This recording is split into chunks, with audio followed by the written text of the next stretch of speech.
Welcome to the last session of this sequence on energy and decision analysis. And we're going to be looking at the future.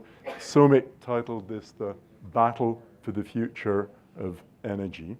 And with the threats from climate change that at least some of us believe in, we really see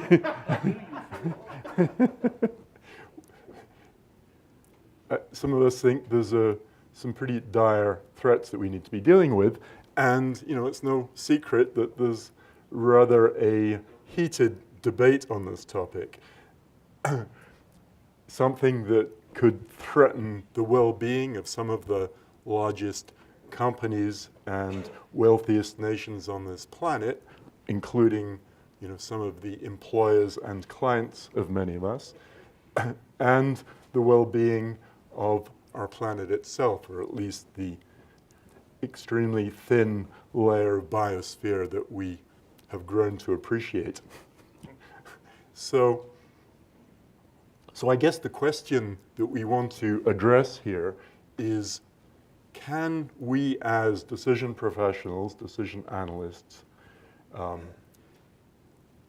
look at these complicated issues and try to reduce the amount of heat in the debate and increase the light? And just to say, that's not supposed to be a dig at the combustion of fossil fuels in preference to solar energy. So I will very briefly introduce my panel here. So Eric Bickel, well, certainly needs a little introduction, associate professor at University of Texas at Austin, who teaches this stuff, but also has a long career as a practitioner of decision analysis through SDG.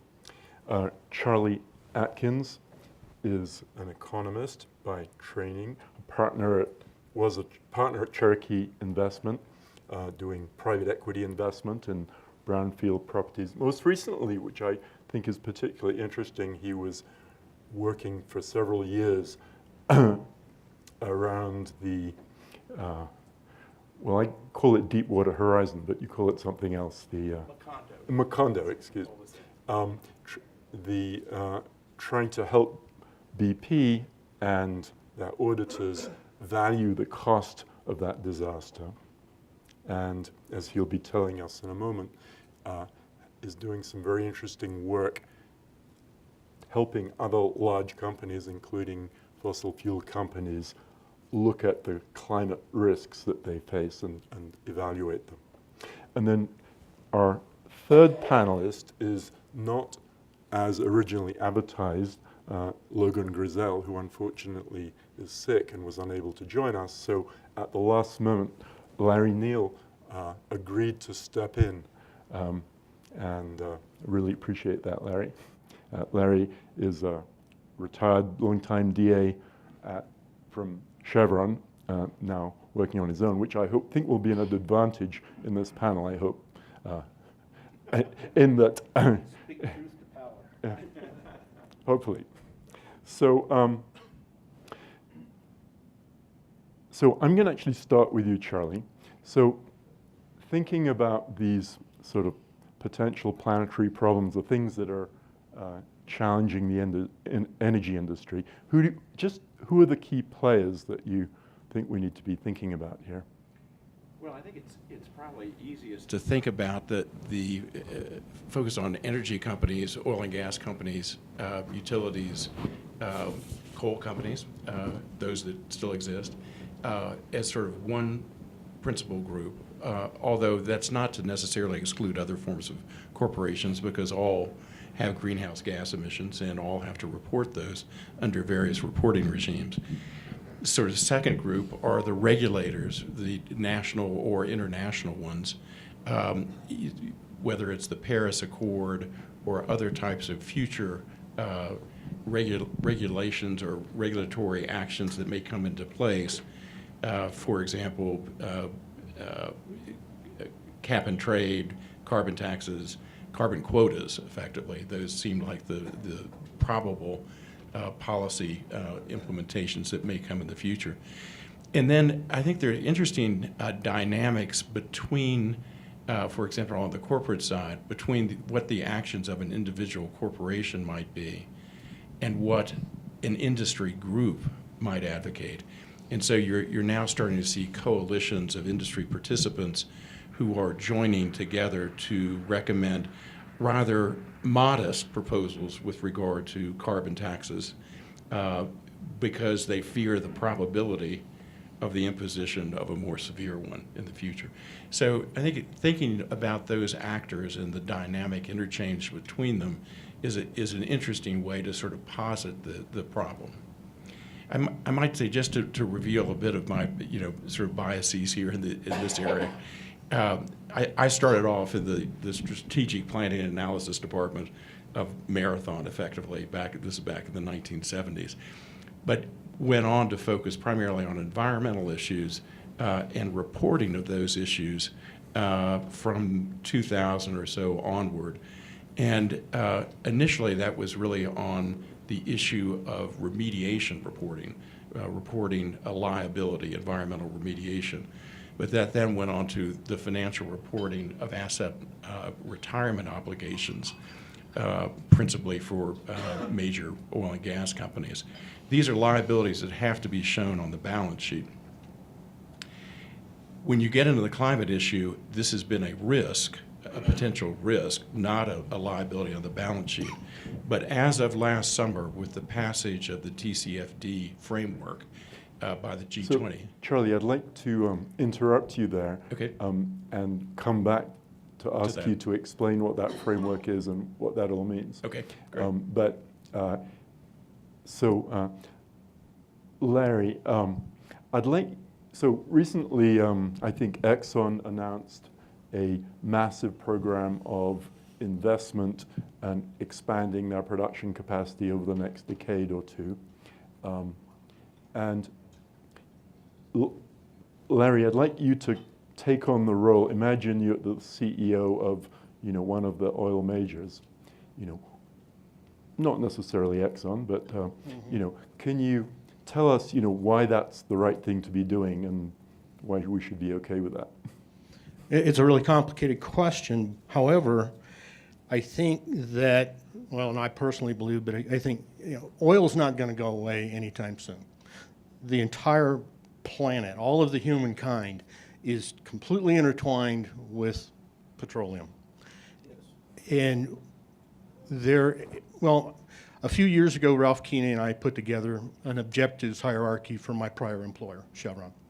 And one of the things we wanted to do to test its see how applicable it was, was we were worried that it was just fit for today. So we went and looked at it at different points in history. And what we did find was that the objectives hierarchy was plausible and usable. What changed was the weighting or the focus on each of those objectives. As an example, in World War II, environmental issues were way down on the list. The importance was, production. So now you look at that, and if you take, that's my framework for that. You look at it today, we have huge new advances in technology. We're producing crude today from places we never thought we would even do, and it's changing the political scene. So it's, as if I were leading an oil company, I certainly would. I would be putting that technology out there.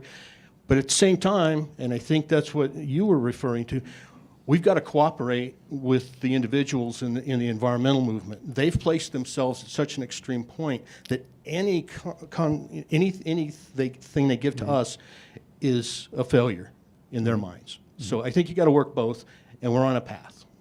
Very good. Thanks so much. So, Eric, I want to ask you a question. But actually, before I ask you the big question, I wanted to ask you the important question, which is, I noticed from your bio that your work has been featured in the Wall Street Journal, New York Times, Financial Times, and Sports Illustrated. So I think many people might want to know, was that the swimsuit edition? It wasn't all the same work either. Different work. That's good.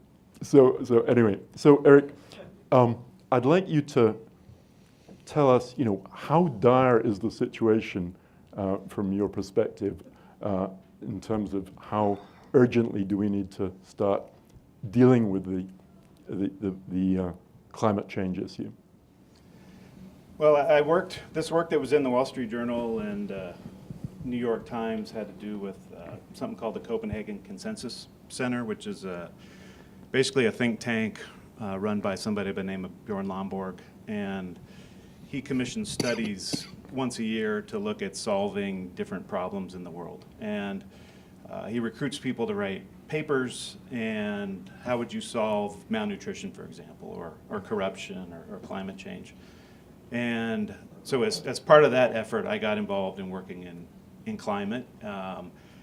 And I have some slides, I think, that kind of show the risk, but I mean, my understanding of unabated, no reduction in emissions looks fairly dire, potentially, right, over a long enough time period, and we can take certain actions to possibly mitigate those. But can I show a slide, or Yes, is that okay? yes, Sorry, and I apologize to the I have panel, cleared this with Somik. It took some doing. So for me, yeah, I apologize. I'm a decision analyst, so for me, it's analysis. So I want to be able to look at analysis. And so I think there's a couple things that really communicate the issue. One is there's models out there that try to look at how do we trade off emissions with climate damage. And there's a famous model by the name of DICE, Dynamic Integrated Model of Climate and Economy, created by Bill Nordhaus. He recently won the Nobel Prize in Economics for this work. He and I are both from Albuquerque, New Mexico, which is surprising. So I guess this makes him the second smartest person from Albuquerque. So this model is in Excel. We've also built it in Analytica. Anybody in this room who's done decision modeling could pick this up and look at it and kind of understand what it's doing. Basically tries to trade off emissions with climate damage. When you do that, you can get a tornado diagram on the potential maximum temperature increase and really what's driving the uncertainty in that. The mean estimate is like 3.5 C increase from pre-industrial times.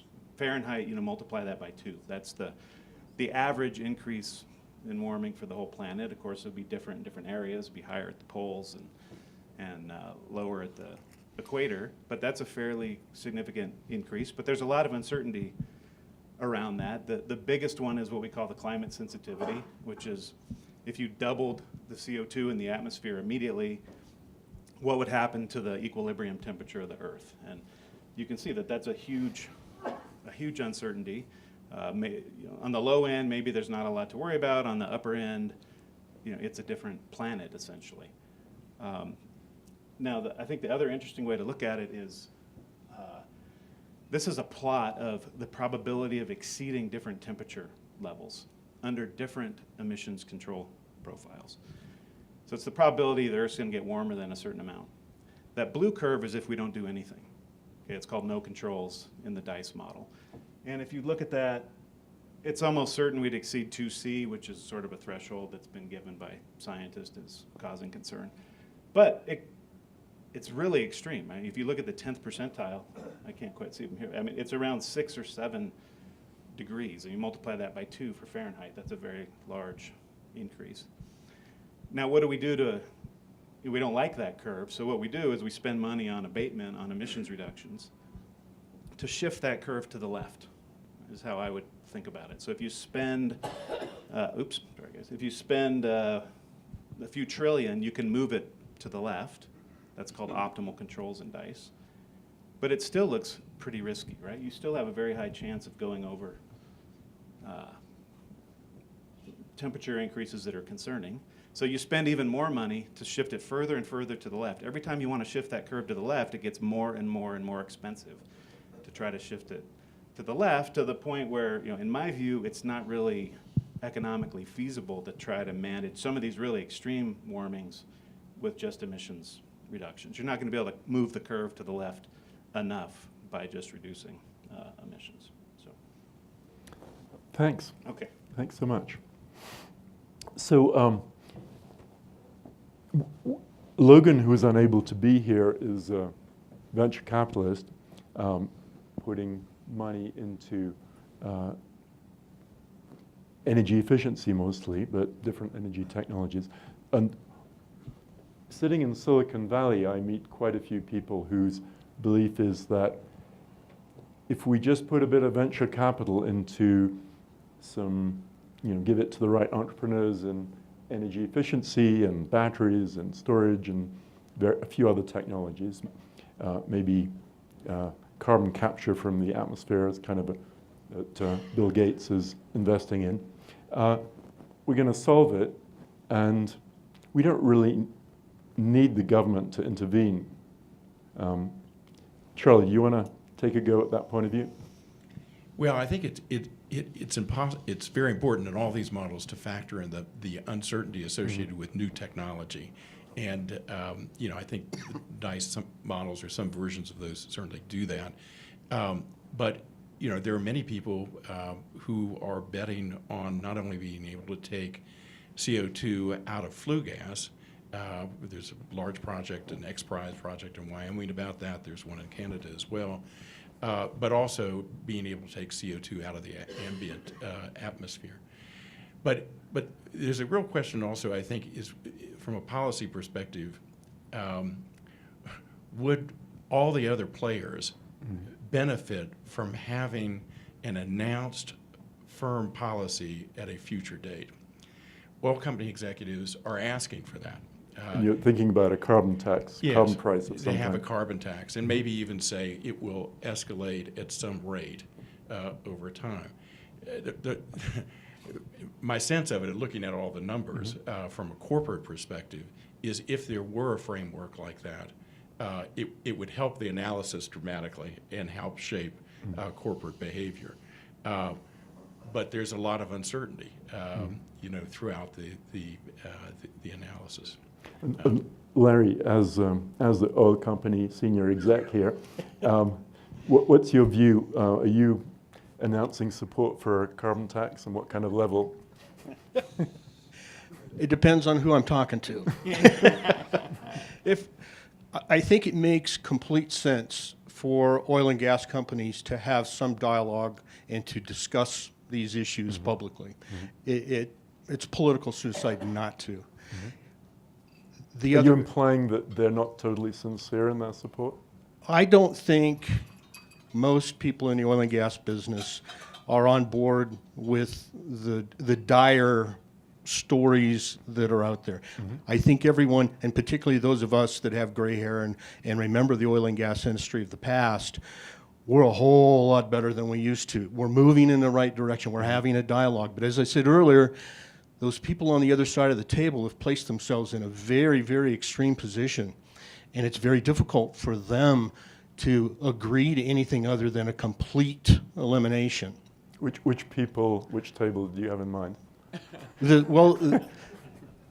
folks that are on the side of, this discussion about a complete elimination of hydrocarbons, that sort of a thing, getting it out of there. A lot of those individuals, they're unwilling. They've placed themselves in a position where they cannot reach a consensus with an oil and gas firm or the industry. And we've got to work somehow through dialogue and through action to bring those two parties, get them off of this extreme positions so they can work towards something in the middle to further this concern. And it's a societal concern. Right. But I mean, right now, this year, supporting a carbon tax is a fairly, easy thing to do for the fossil fuel companies because in the U.S. But what about in 3 or 4 years?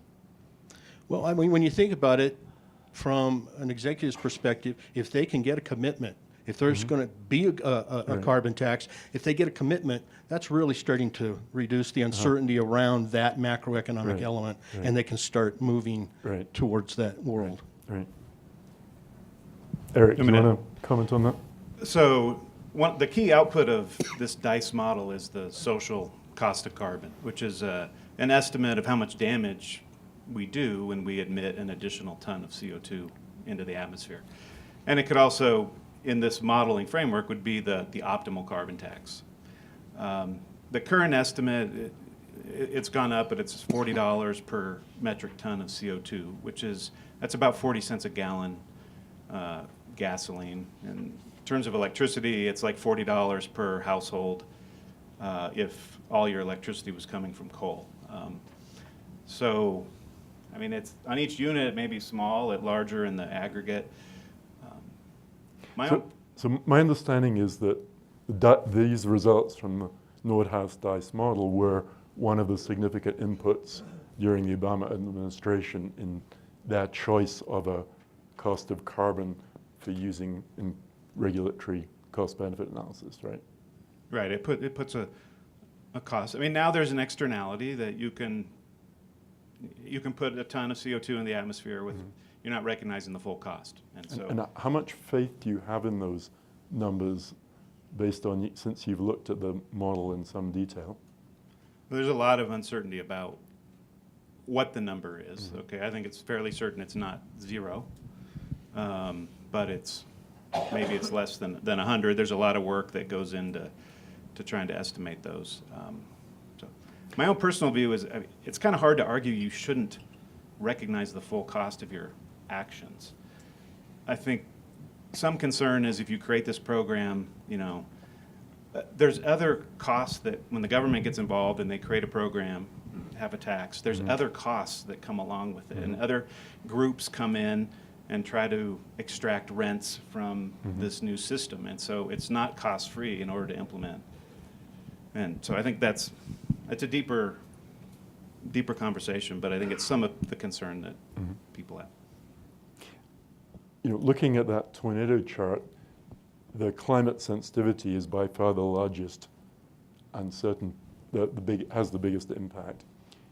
What about the uncertainty about the damage function? That is to say, in DICE, for each unit of temperature, for the temperature doubling, there is a estimated damage to the economy, the global GDP. That's kind of how it's done, right? Right. The damage parameter's on here. It's a really small bar here because this is just temperature. But if you do the same diagram on total damages, then it's very large. It's not as big still, though, as the climate sensitivity uncertainty. There are multiple ways to perhaps have policy recommendations that would facilitate reducing carbon. For example, one need not just talk about sticks. There are carrots out there as well. For example, last year at this time, our Congress, in its infinite wisdom, however that was done, passed 45Q, which is effectively a subsidy for CO2 sequestration. Well, maybe that'll have a meritorious impact. Basically $50 a ton for sequestering CO2, and $30 a ton for using it for some constructive purpose. So they're not all sticks out there. There are also carrots. I'll ask a question here. It seems like the dialogue is somewhat U.S.-centric. The question here is, which countries are highest on the tornado diagram? In terms of their impact, or well, China, of course, is a large emitter. I mean, the big challenge is different countries would suffer or potentially benefit from some warming to different degrees, right? Russia could benefit from some degree of warming, right? If the warming's enough, then there'll be net costs eventually. But that's why it makes it such a hard problem to solve, because there's very different benefits and costs around the world. The other aspect of that, I think, I think it's not just a U.S.-centric, even though the U.S. is out front. I think it's a developed country-centric view. And most of everybody in this room, I'm sure, has been all over the world. And there are huge swaths of humanity out there that will be impacted Not necessarily, I'm not speaking from the environmental perspective, but from the economic perspective. If these developed economies start applying carbon taxes and things, that's going to trickle down. And we need to keep those people in mind as well. And so I'm kind of getting off script here, but I think that the frame needs to include something other than these countries where they have vast numbers of power plants and cars. We've got a whole lot of the world and a lot of people that need that energy, the energy that comes from hydrocarbons. Right.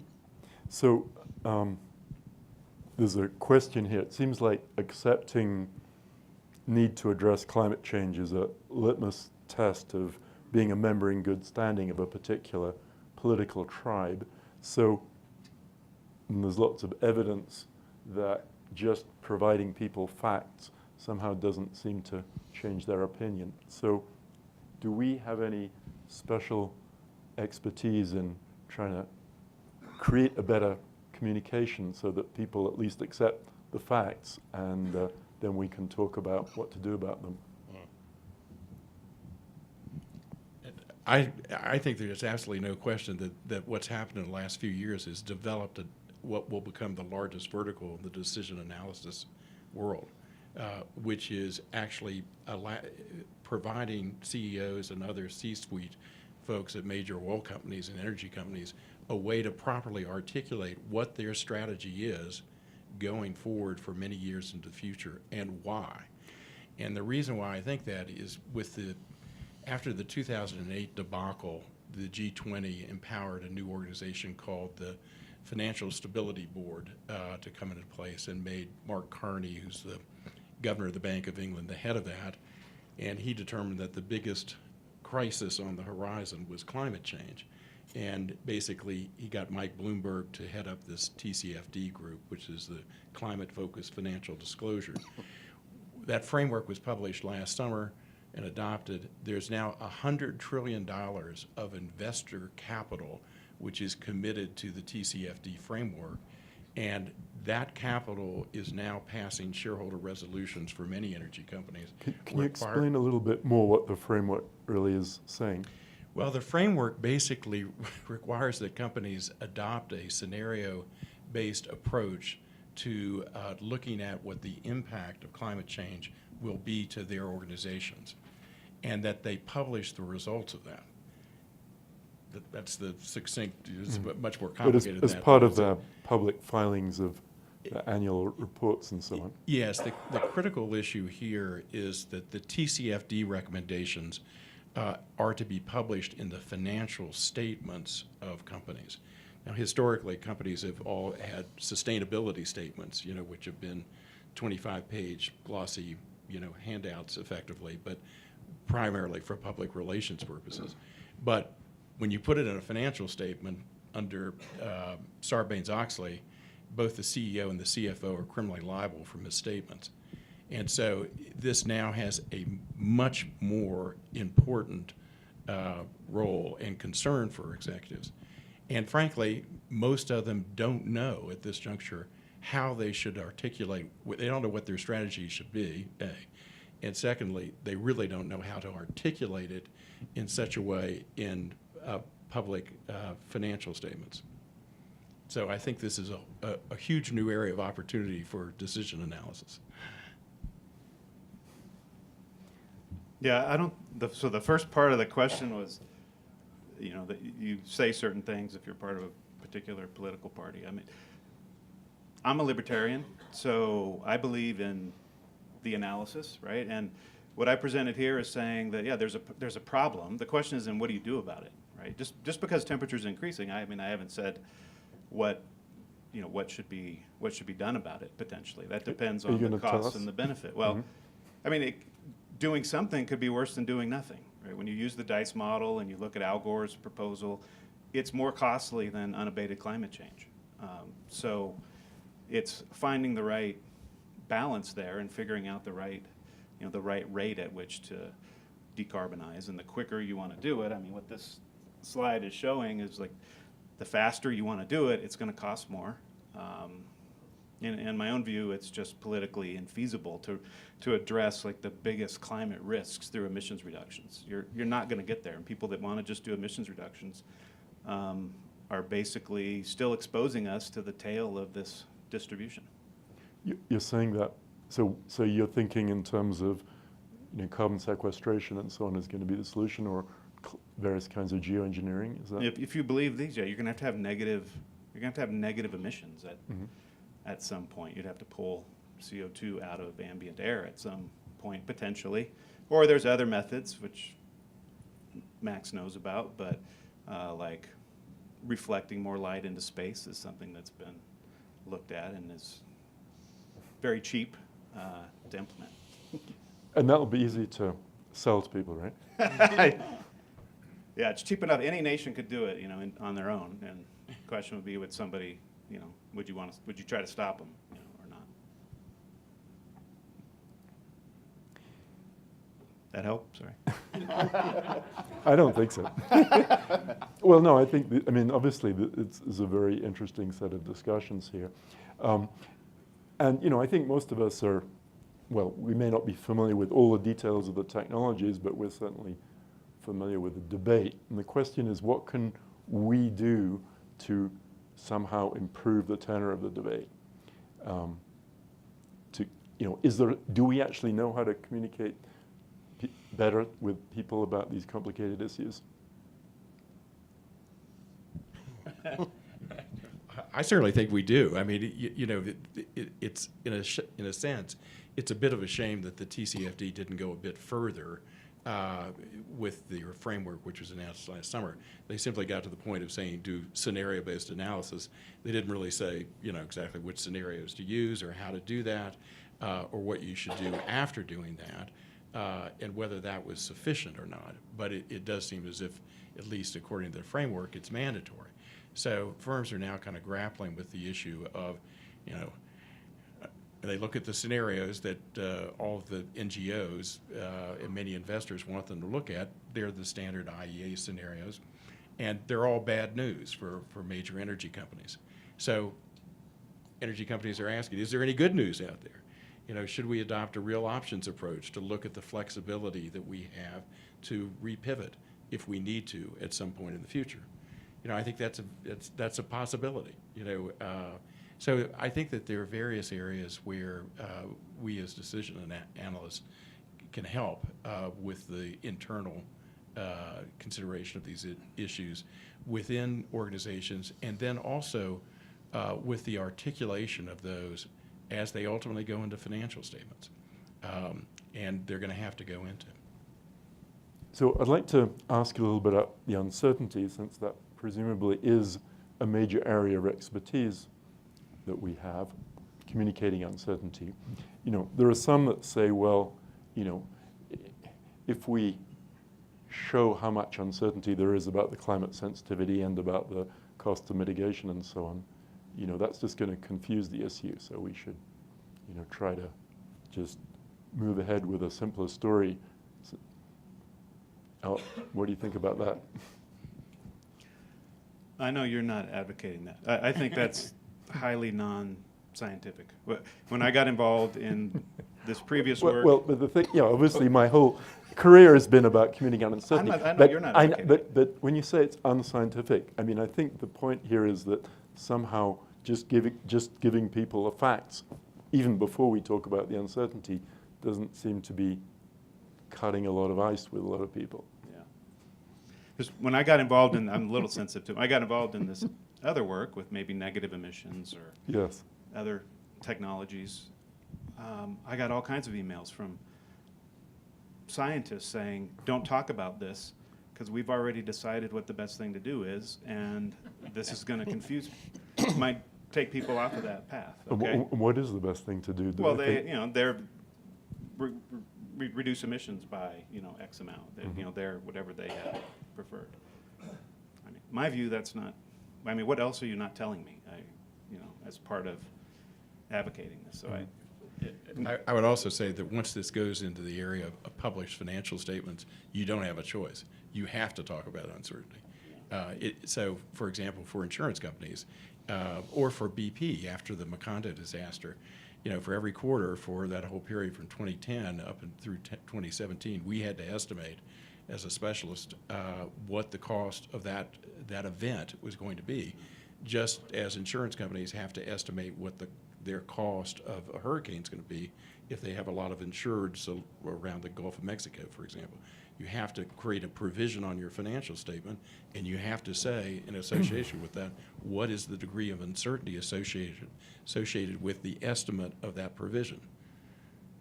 So when you talk about insurance, so that's kind of starting to be a new framing of this, that we don't know how bad the problem is, but, you know, reducing emissions isn't really that expensive relative to the size of the potential problem.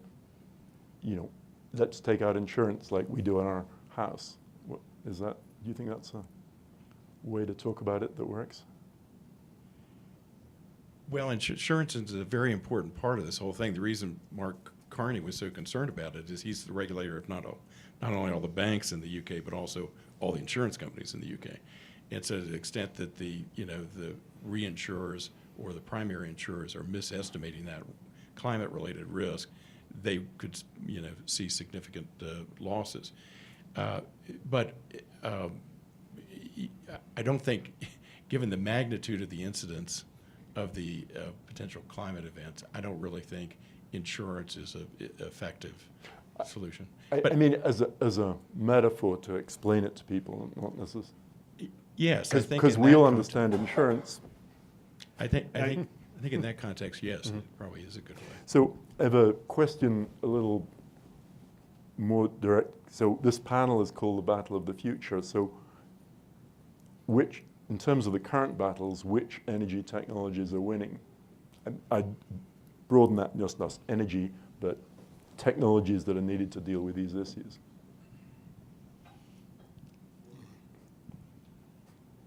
Well, it was brought up in the last panel, part of the question. I mean, certain things aren't winning, like nuclear, right?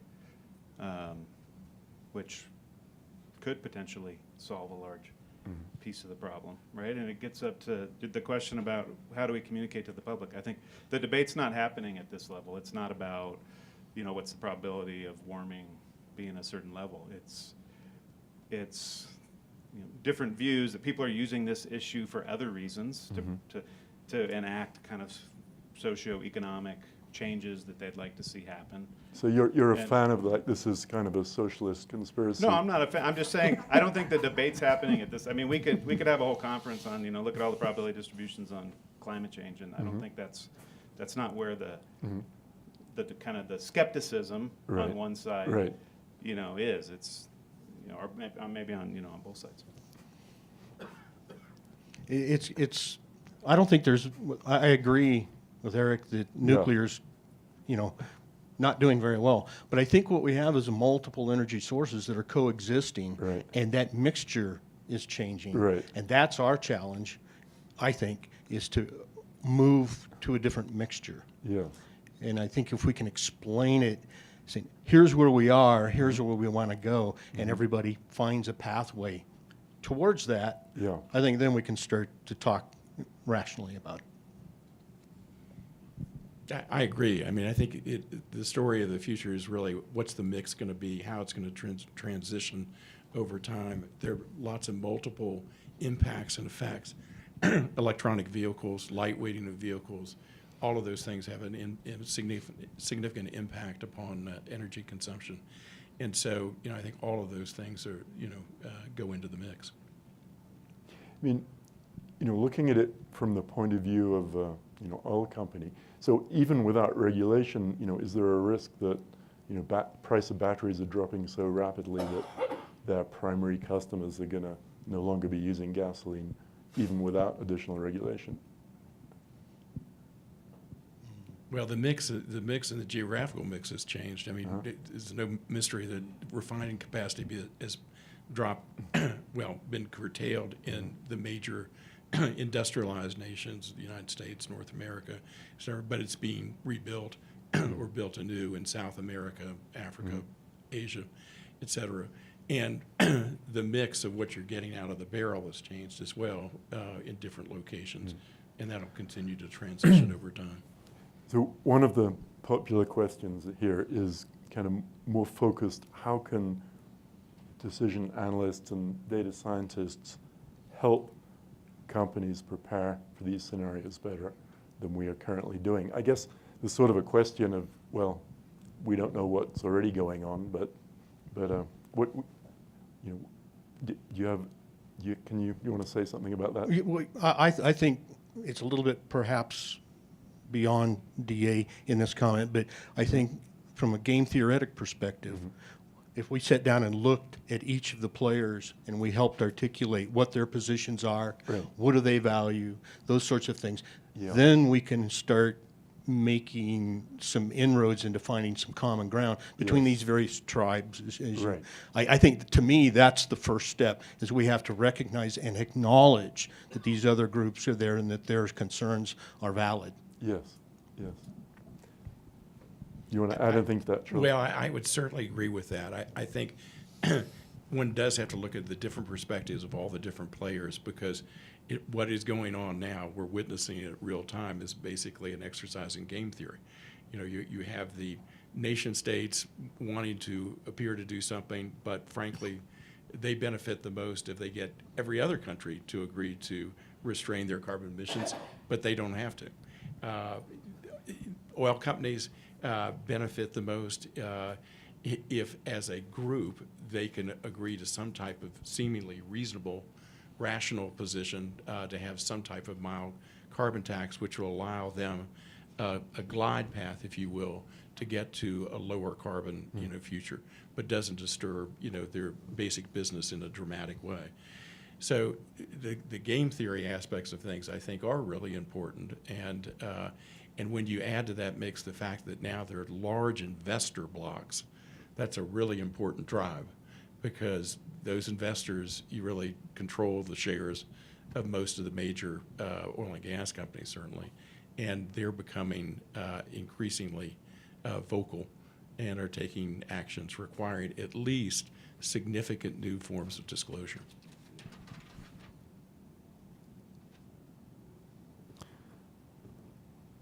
So let's see, we have another question, which is, if the magnitude of the uncertainty about climate sensitivity is much larger than the magnitude of uncertainty about the cost of mitigation. Well, I guess first I would ask, is that, do you agree that that's true? Yeah, I think so. Yeah. I mean, I will say from recent experience where I've been looking back at probability distributions provided by experts on the future cost of photovoltaics and wind and so on, just from a few years ago, those estimates have been profoundly wrong. Actually, you would, and talking to PV experts, you'd expect them to be optimistic about that technology. We're now below the 1 percentile of the estimates made about 10 years ago for 2030. In other words, we're already 1 percentile of the aggregate distribution. So I don't know if there's some lessons there for us about how to do expert elicitation better, but I guess I think the whole industry has been surprised by that, and there's some interesting reasons for that. Similarly for batteries, maybe sort of thing happening right now. I guess what I'm saying here is, there's a lot of uncertainties on those issues too, on the costs. That's what.